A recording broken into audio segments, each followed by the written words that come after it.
এখন বাজে 12টা বেজে 1টা, আর আমাদের লাঞ্চ টাইম হচ্ছে 1টা থেকে 2টা। তাই বাসায় যাচ্ছি খাবার খাওয়ার জন্য। মানে আবার কেটা টান হবে পুরো দূরা। সময়টা খুবই শর্ট। আমার বাসায় যাইতে লাগে 15 মিনিট, আসতে লাগে 15 মিনিট।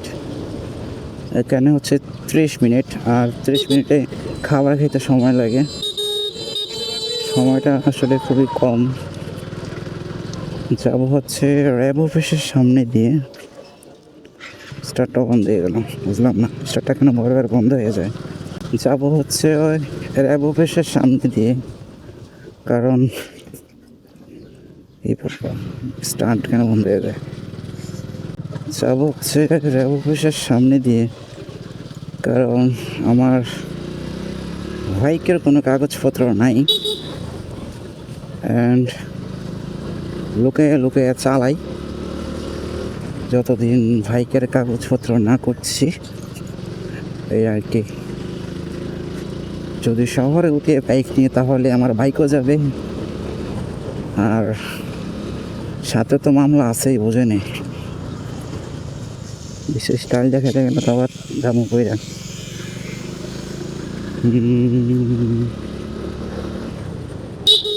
চলে আসলাম কোন জায়গায় এটা, সাততলা চলে আসলাম। সাততলা প্রাথমিক বিদ্যালয়ের সামনেতে যাব।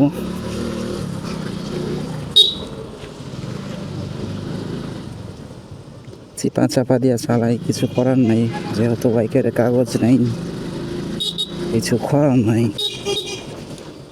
ভাই একটু সাইড দিয়ে দেন, আমি যাই গাই। বুঝলাম না, খালি স্টার্টটা খালি বন্ধ হয়ে যেতেছে আজকে।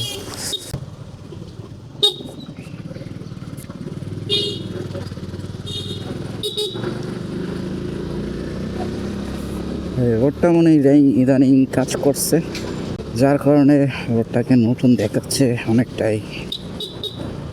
আর চালাইতে তো ভালোই লাগতেছে বাইকটা, এক কথায় বলতে গেলে অসাধারণ। ও চাচা, চাচা আচ্ছা আচ্ছা আচ্ছা আচ্ছা।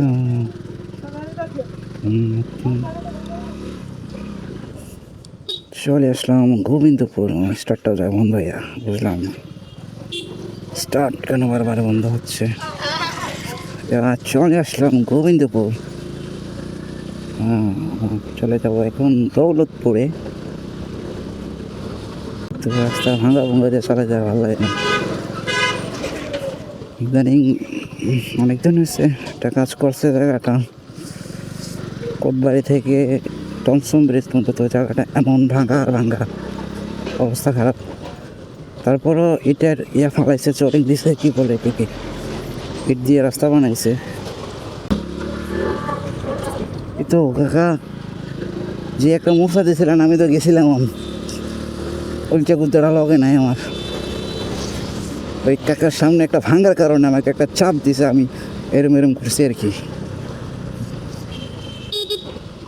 এই ভাই আমার একটু সাইড দিয়ে দেন, আমি চলে যাই। এটা BMW নেই, পরে আমি যাই লাগে বুঝতে।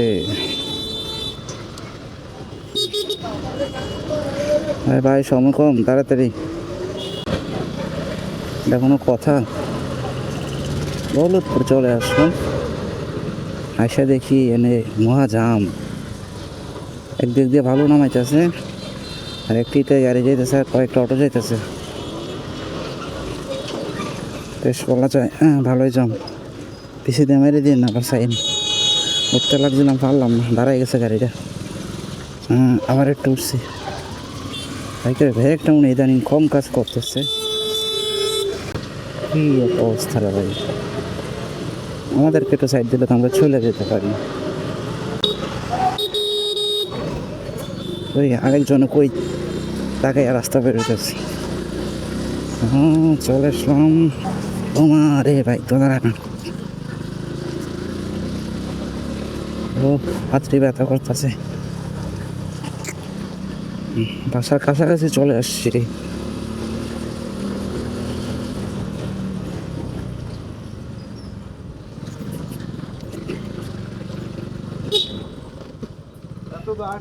চলে আসলাম বাসার কাছাকাছি।